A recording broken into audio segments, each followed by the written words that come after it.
fantastic people, and welcome to the Breath of the Wild Any Percent Tournament Round 7. It's going to be SrTapir versus iTNTPiston, best of 3. And I'm going to send you over to the commentators for this, Tao and Crazy. Hey, so Hello. Blake, thanks for the introduction. Good morning, good evening, good afternoon, everyone in chat. How are you doing, Crazy? I'm doing well, thank you.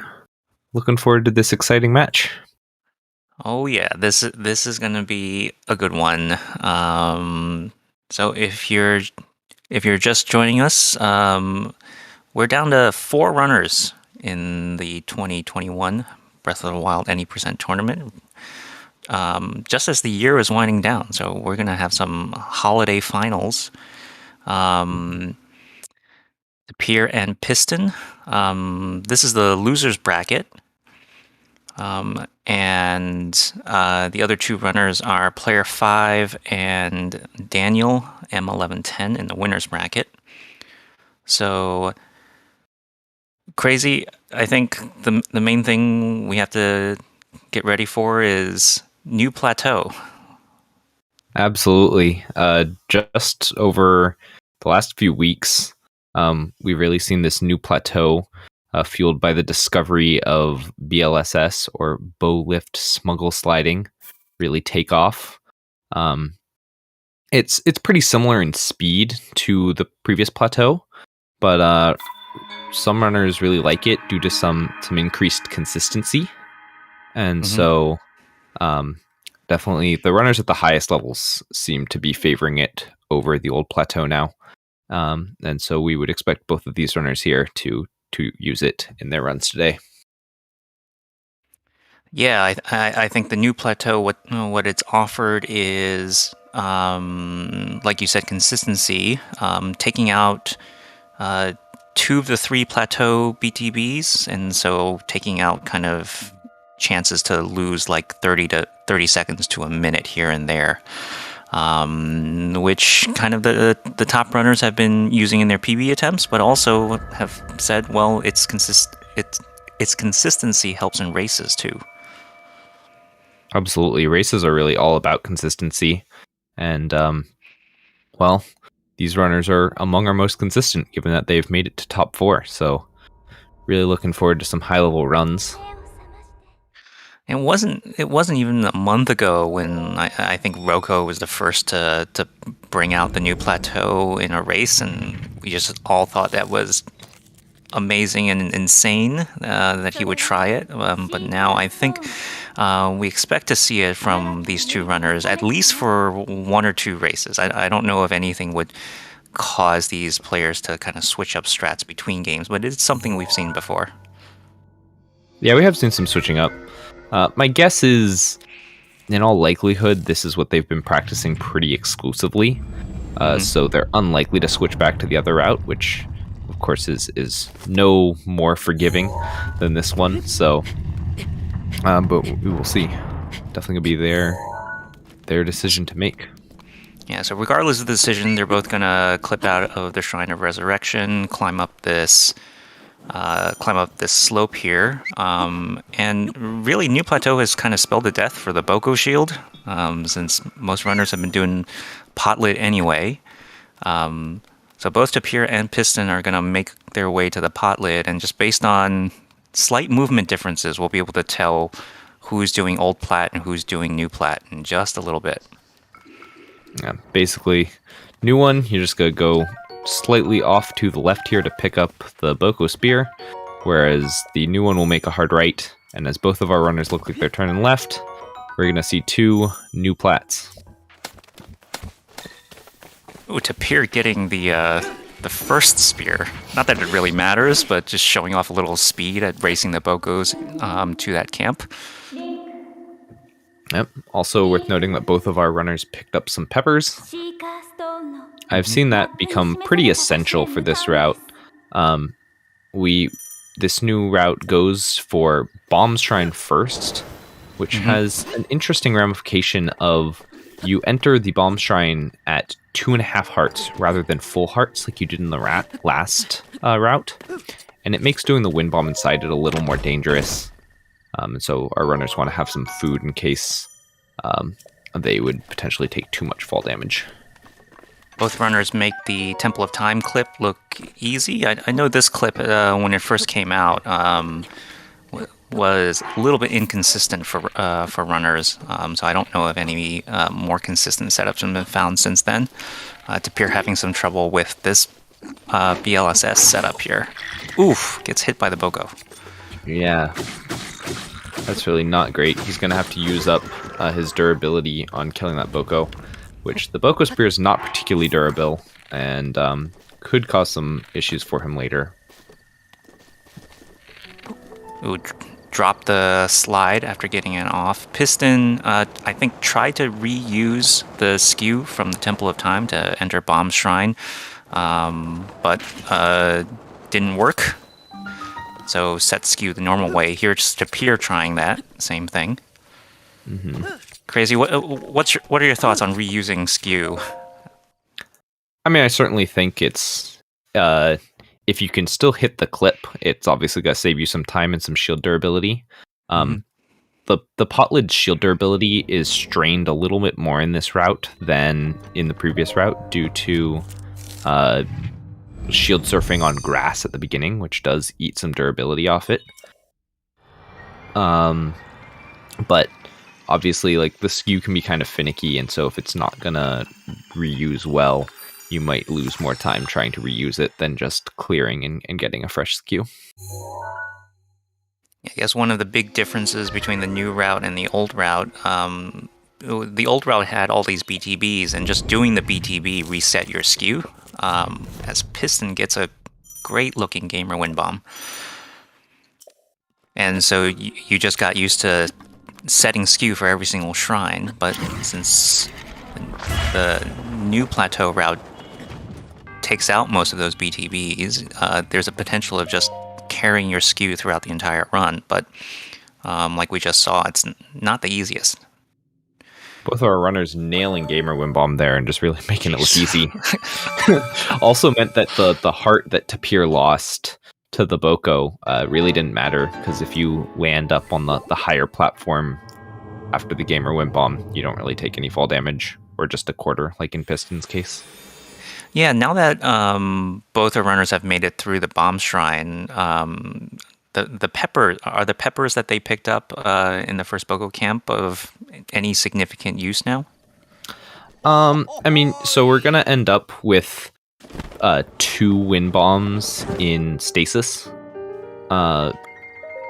It really shouldn't matter, but that's the sort of one other spot that comes to mind. Also, just having that food potentially to eat, say in the castle, it still could come in handy. All right. Old route, we'd be used to runners scanning Amiibo right after the first shine, but Piston, I guess, is going to move on. Set up the BLSS to Magnesis. Let's see what Tapir does. Also just runs. Where do you think, Crazy, they're going to be scanning Amiibo? I think they're both going to do it right outside the shrine. So Piston's going to do it right here before entering the shrine, whereas we've seen Tapir do it afterwards. The real rationale of just waiting to BLSS away from the bomb shrine is that you've got grass surrounding the bomb shrine, which can make it a little harder to see which fish you have in the grass. You come out here, dirt, really easy to identify the fish. Piston not having the best of luck. I think that was his third scan. Yeah, it probably took a little longer than he wanted. Doing it before could potentially indicate that Piston is going to go for the wind bomb inside of Magnesis, which, you know, having some extra backup food in that case would be helpful. Yeah, now with, I think for the longest time, and the old plateau route is about 3 years old at this point, right? And very little has changed about the beginning of Breath of the Wild speedruns in a long time. But Bomb's first route had been theorized for a while, just because wind bombs were so powerful and such a fast way to move around. So now that a bomb's first route is viable, you have all of these options of wind bombing inside of shrines, but Tapir is just going to go and run through like normal. Yeah, this wind bomb still isn't particularly consistent to the point where runners are going for it all the time. We see Tapir having to do a ragdoll cancel there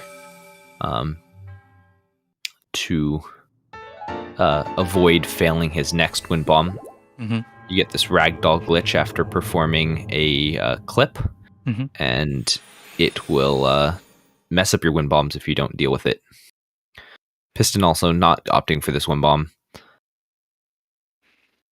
Yeah, so Tapir leaves Magnesis first. Looks like he's ahead, but ooh, Piston had a weird ragdoll cancel there. Potentially could have died there. Yeah, that's very odd.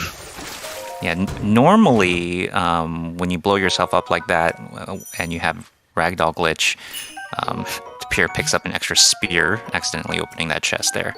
Normally when you bomb yourself, you just get stuck in place, and that's why the runners choose to bomb themselves right there, since they're on the stairs. They get to just activate the monk no matter what. What was so that? Interestingly, Oh, go ahead. Tapir decides to throw his spear and use the one that he got in the chest. We noted that he had to use that spear that he just threw away to fight the Boko. And so, it potentially, now he doesn't need to worry about durability on the upcoming boulder launch with the spear. And that's true. It takes in the boulder launch after stasis, it takes what, 8 or 9 hits from the spear in order to charge it up. And yeah, I guess basically, Tapir knew that his spear didn't have enough durability left after that.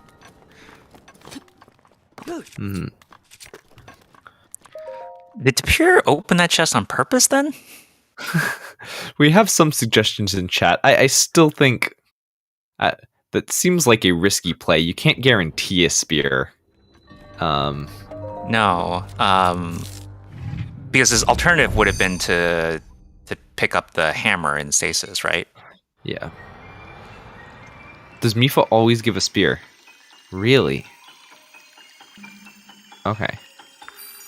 Well then, maybe that wasn't intentional. That's news to me. I mean, most of the time we try to avoid opening those chests, so...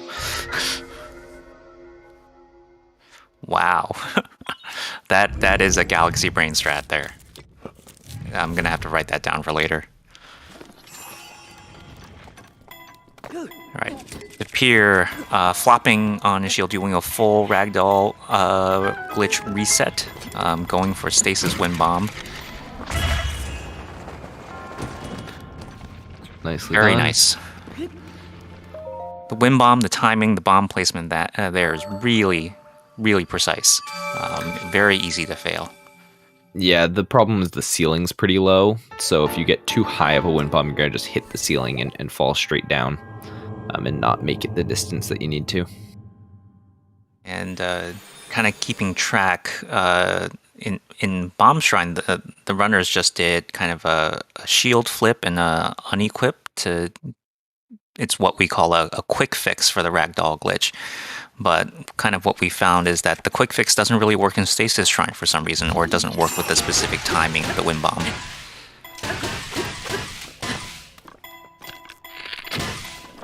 Alright, charging up the boulder. Tapir going this way. Ooh, gets hit by the boulder, is going to fall and take a death.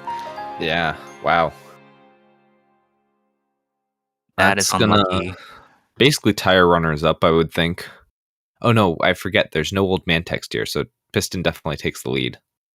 I've definitely stood outside of stasis waiting for the old man and cost myself about 20 seconds.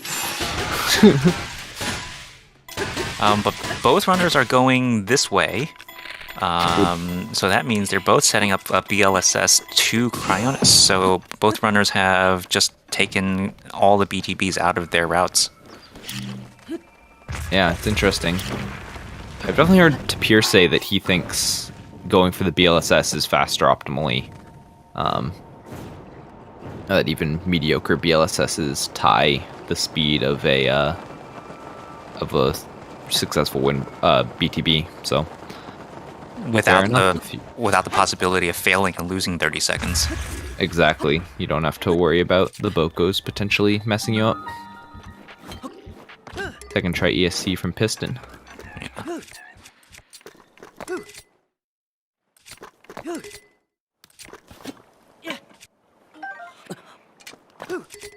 If you're wondering what makes a Bliss good or bad, it's just the speed of your wiggling. Tapir having some trouble with the ESC here. It's going to back it up with normal clip. And I think some early research suggested that flicking the controller at, I think, what was it, like 7 or 8 times per second was optimal. So if you can get up to that, then you can get your BLSS up to BTB speeds really quickly. Yeah.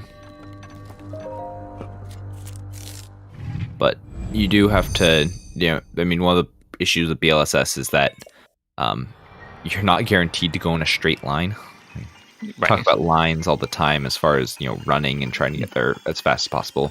BTBs are going to send you in a straight line. You're going to take a very direct line, which means you have to get a precise angle on them. But when you do, you don't have to worry about any kind of steering. BLSS, on the other hand, you can have a pretty bad steering job and end up wiggling all over the place, and it's not going to be as fast. See our runner's doing a quick fix here. We also see Tapir now eating his peppers in order to survive this wind bomb.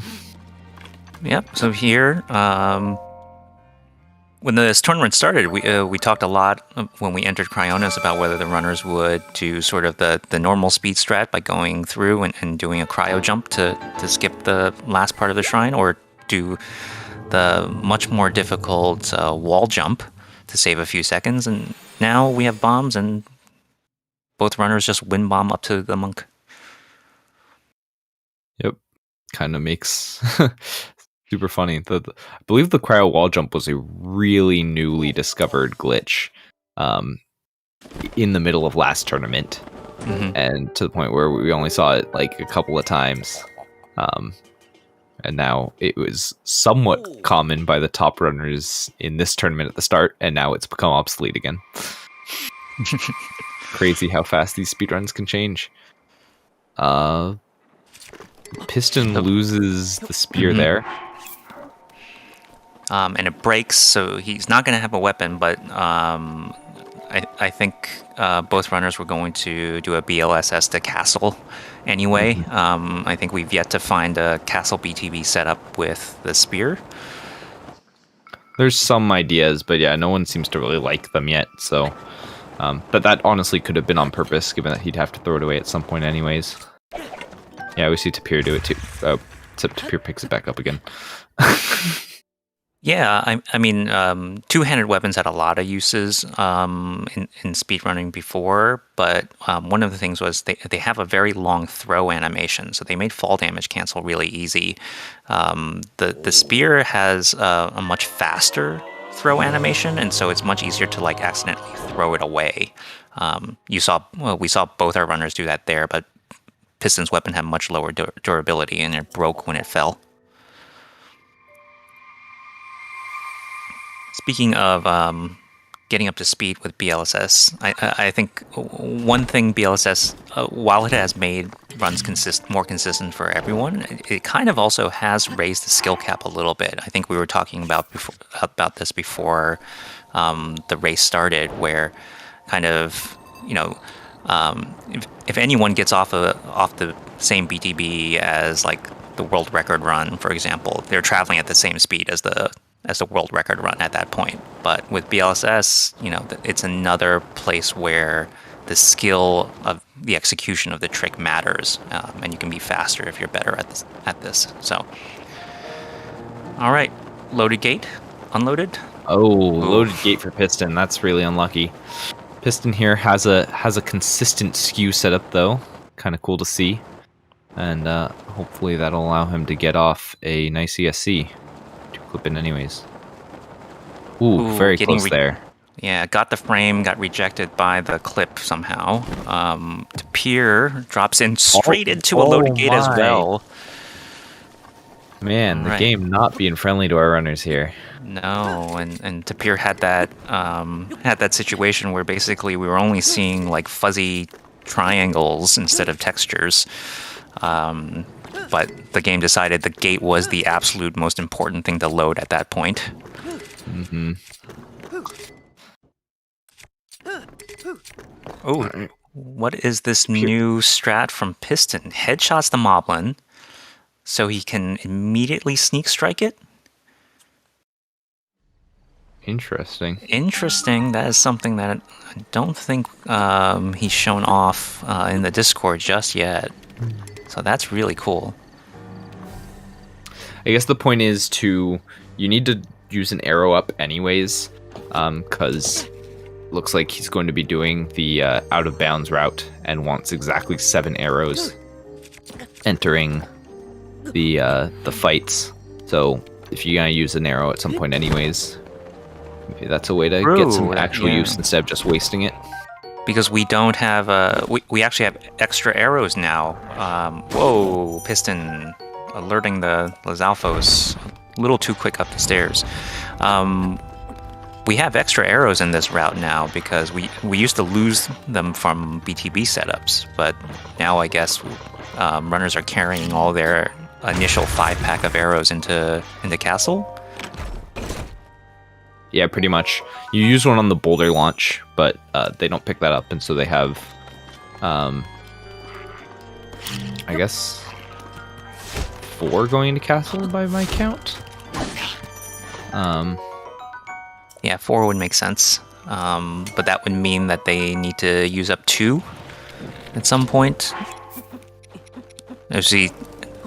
We see Tapir shoot an arrow to light that cooking pot, so that's an arrow that's being used up. Interesting. Piston seemed to think that thought the Lizalfos noticed him and wasn't gonna get the sneak strike, so he went back around the corner. Did manage to get it off though, so we'll be all right. Oh no! Oh. Tapir did not blow up the bomb after using it to distract the Lizalfos, so the square bomb was not ready for the mid-air wind bomb. But muscle memory, when you're executing a wind bomb, you have to go fast, and so the circle bomb blew up, and the explosion killed Tapir. He's exiting immediately, I think, to avoid potentially like any glitched reload. And the game's probably going to put him back into the hallway before the Lizalfos sneak strike. Mm-hmm. Yeah, it tends to give you an autosave when you open up the ancient arrow chest, so yeah, he's gonna have to go re-sneak strike the Lizalfos. Piston's made it through the out-of-bounds area, no problem. Is now in Zelda's room for the final 2 weapons. And this race has been really back and forth between these two. Yeah, both of our runners trading time losses. Both of them probably not that thrilled with these castles, but persevering anyways. Yeah, well, both got loaded gate, and then that always affects your mentality going to a castle. It really does. Alright, Tapir's second attempt at the out-of-bounds mid-air is successful. Here's the second wind bomb, which can sometimes be even more difficult than the first. Oh my. Ooh, and that's wow. Yeah. You see Tapir pausing, trying to decide what's the best thing to do, and decides to reload in game. Mm-hmm. Yeah, just as I said that the second wind bomb can be tougher than the first. Yeah, you can drop the circle bomb just a little too early. It rolls down the little slope a little bit and throws off your angle. So Tapir's going to have to do that whole sequence again. Yeah. Piston has now started the fights, and you know, this is really the deciding factor of any percent run is can you get through the fights without a death. Our runners obviously have a lot of practice on this, but it is by no means easy. And, you know, despite having a large lead, if Piston were to die in these fights, we'd likely give Tapir the lead. Ooh, Tapir coming up short on that out of bounds. Scuffed midair there is going to try to back it up. He has just enough stamina maybe for one more attempt. That's not going to be it. Timing is just off right now. And that's tough with midair. Sometimes the timing is really precise, and sometimes your muscle memory is just not there. Yeah, this out of bounds route can be really unforgiving. We've seen many good runners struggle with it in races this tournament. It is faster than the inbound 6-inch and arrow route, but sometimes you just can't get it, and there's not really a good backup. You just have to reload and try again on those wind bombs. Yeah, and Tapir kind of has to keep going again. If Piston dies, then Tapir is just right back in it, so he has to keep his run going at this point. It's definitely not guaranteed for Piston to finish ahead at this point. He still has some tough fights ahead. Successful midair there for Tapir. Try again on the second wind bomb here. Much better this next time. All right, Piston going for a fast. Ooh, what happened with Tapir? Tapir can't catch a break. He just hit the top of the out of bounds like rocks and dropped too soon.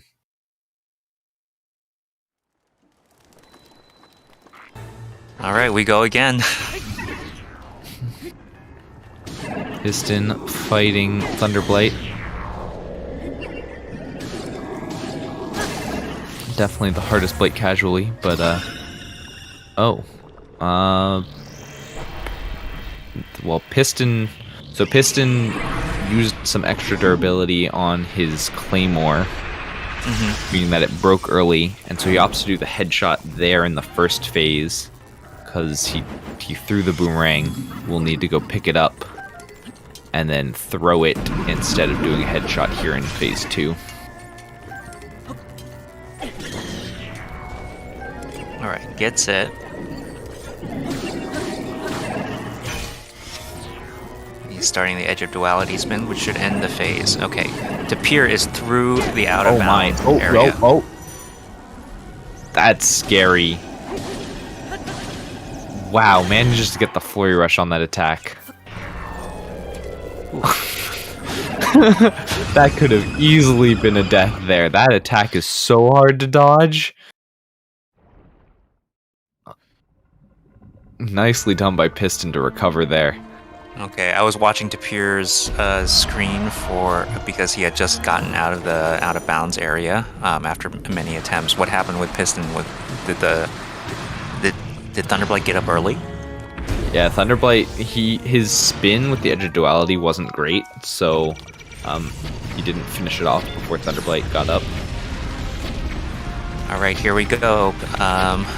Hardest A press in the game coming up. Oh yeah. Oh, misses it. Get the parry there. Okay, so he needs. All right, Pepper's coming into play for Piston now. Ooh, he has to waste an ancient arrow getting Ganon off. That means he misses the headshot damage and needs to parry this laser. Does manage to get the second parry. His damage is going to be a little iffy with that. Ooh, nice parry. Since he didn't get all 3 headshots. This is definitely not what Piston wants to see, and his attack up is getting probably kind of low. Like yeah, it's going to be 40 seconds right now, still in phase 1. That's really pushing it on the stun lock later on. Ooh, I did not notice what was happening with Tapir because I was watching Piston's fight, but it looks like Tapir had to reset. Yeah, Tapir missed Windblight skip, so getting a second chance at it.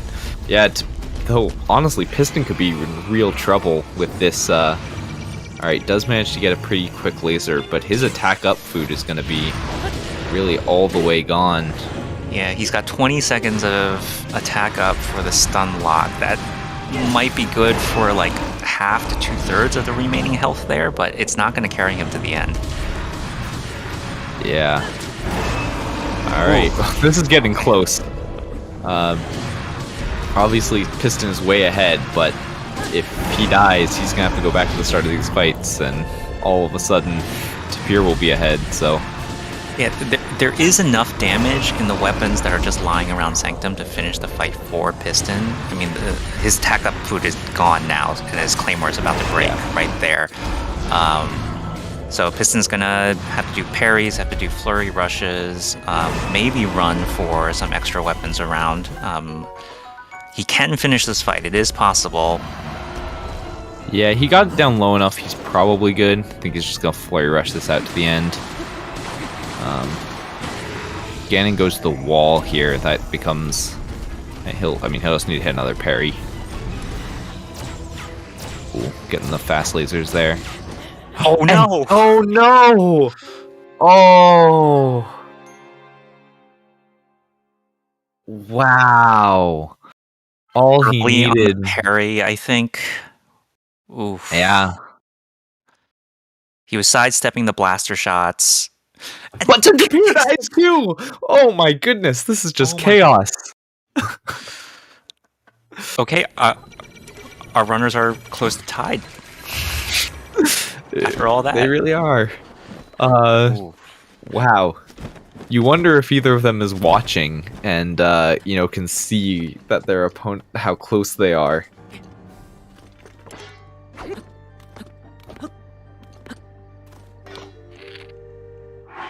It's very likely that they're watching. I think that's something that's become more common in this tournament. So they need to put their heads down and do this fight.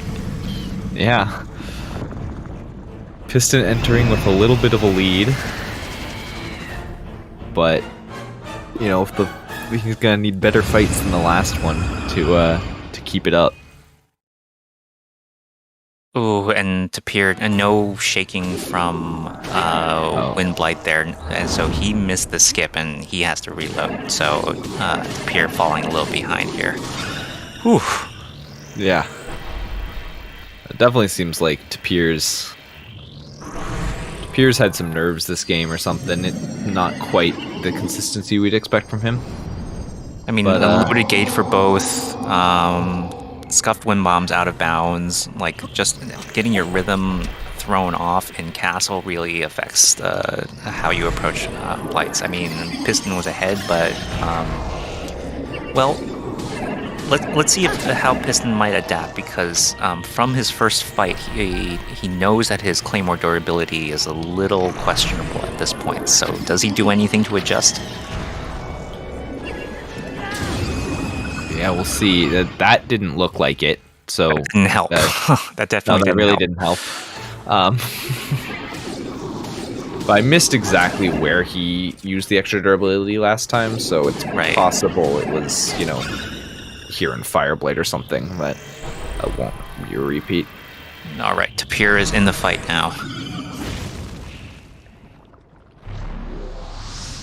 Worth bringing up right now that this is a best of 3. So, the match will not end after this race, regardless of outcome. Both of our runners will have to whoever wins will have to win another match in order to truly win and move on. Fireblight gets up early for Piston. No chance of a 1 cycle.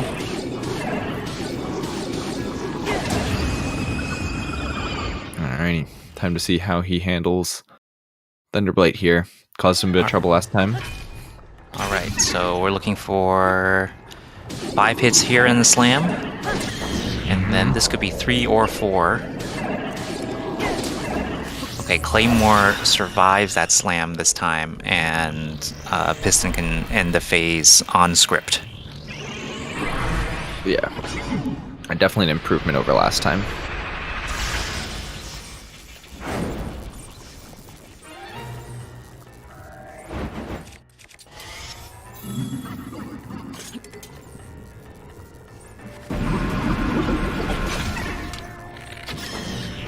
last normal arrow used, so this should be pretty straightforward. Thunderblight stays where it is the whole time. Alright, Piston goes into Calamity a second time. Yeah. Got a little more attack up food going in this time, so hopefully it won't be quite as tight on the end. Still will need to have a nice clean fight though.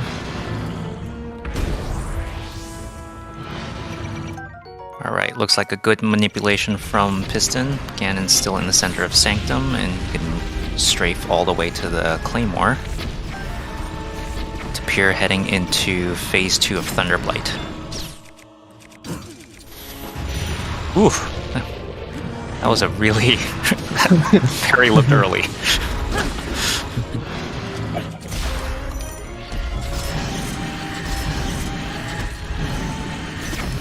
Alright, much better phase 1 for Piston this time.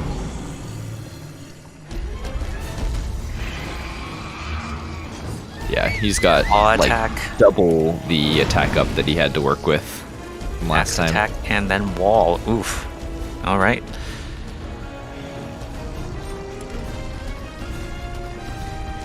Here now starting Calamity Same for the first thing. time. Oh, same quick laser that got Piston last time. He doesn't my even God. try it this time. Decides to not even go for it. Spear coming. Manages to get that parry. spear. Whew, man. At one point, I saw Piston was crouched without his shield out. I was just expecting another blast or death, but was able to dodge all 6 hits there. Oh my, Tapir. Oh, Tapir. What even happened there? Tapir's shield broke on like a shield surf, and then he got hit by the fire. That was odd. Yeah, I think either that was a missed input, or Tapir was trying to shield flip out of the way of the vertical axe attack, but then landed on his shield, and the pot lid only had 1 durability left. So he ragdolled and then took the axe to the face. That was, yeah. No, yeah, I think you're probably right. Probably went for a flurry rush and ended up getting a neutral jump instead, which broke the shield. Tapir's still pushing through though. Not gonna pull it out this time though. Piston made it past Calamity with a pretty clean stun lock, and that will be, in all likelihood, the conclusion to round number 1.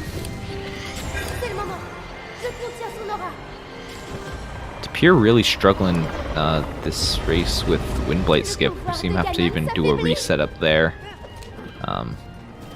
It's a pretty costly trick to miss, so...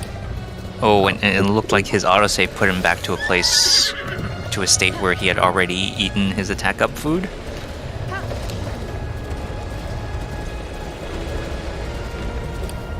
A lot of things going wrong for Tapir in this first race. Yeah. Neither of our runners are going to be happy with the time they put up here, though. Yeah, so after race 1, we'll take probably about a 10-minute break, and that's going to be much needed for both runners to do a mental reset and get ready for race 2.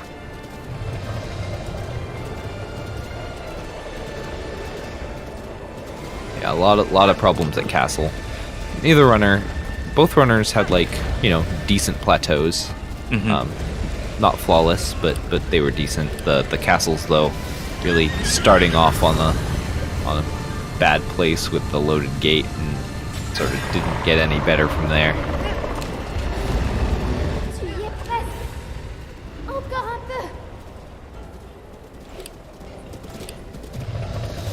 Piston is about to take the final shot though, and conclude the first race.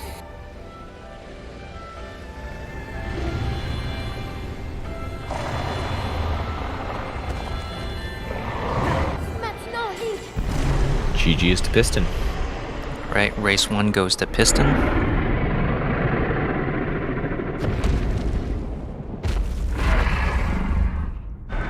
Race time of 38:18. Definitely something neither runner would be happy with.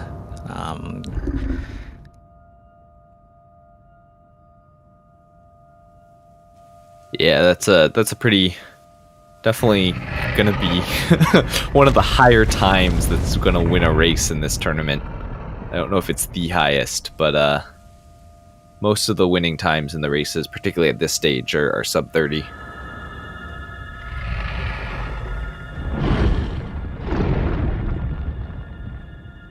Wow, Tapir just can't catch a break. Gets an immediate rise from Thunderblight there. Be curious to see if he finishes these fights. Looks like he will.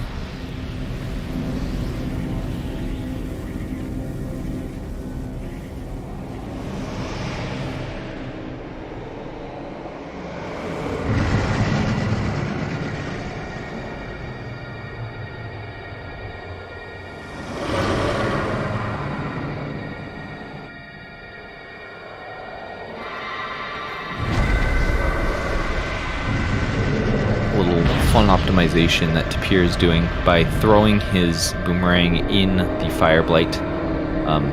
He will now pick it up from the floor, and because he threw the last weapon and had no weapon equipped, the boomerang will automatically equip for him. Saves a little menuing over not throwing the boomerang.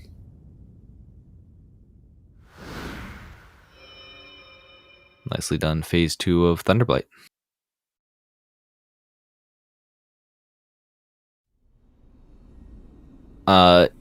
If Tapir were to look at his race time, he'd be able to see that Piston has already finished.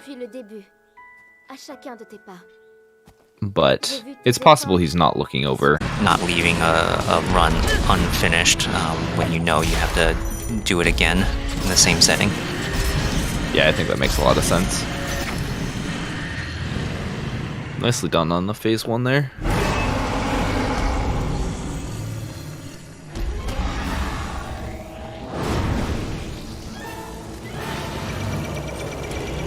Yeah, gets a physical attack into laser. Nice parry.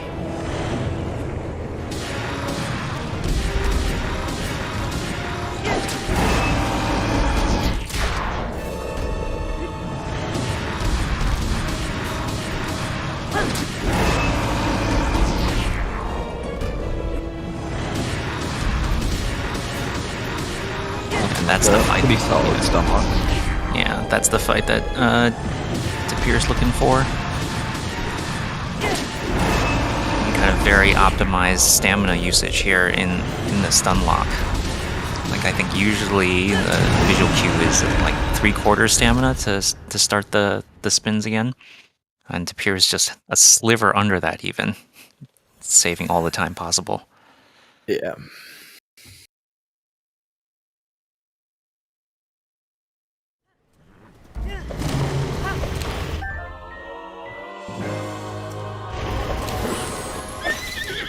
See if Tapir can manage any frame perfect pre-fires here.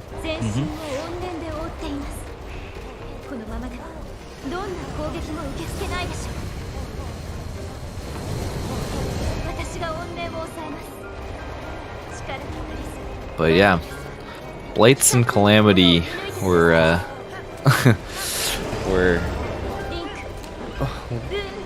taking names this race. They were not very nice at all.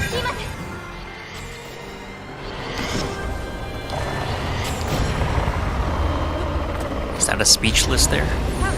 It was not. It was a pretty good first pre-fire, but not quite the frame perfect speechless. And the not getting that ankle shot means it is unlikely that he'll get the next one here, since the timing's going to be pretty thrown off. It's a credit roll from Piston. Here, I think, was either one of the early runners to start trying to do pre-fires, or he was the originator of the idea, I think. Certainly one of the most well-known for practicing them. And as far as I know, the only person to really come up with good audio cues after the new castle route.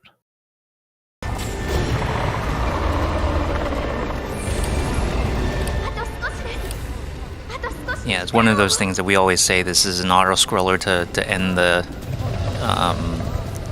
the run, but at the same time, I think the top runners can save like 8 to 10 seconds just from very fast fires and optimal movement over sort of an average runner. GG's Tapir. Yeah, GG's Tapir. Way to stick it out and finish the run. Absolutely. All right, with race 1 over, I think we're gonna go to a quick break between the two races. If our restreamer could give us a heads up on that.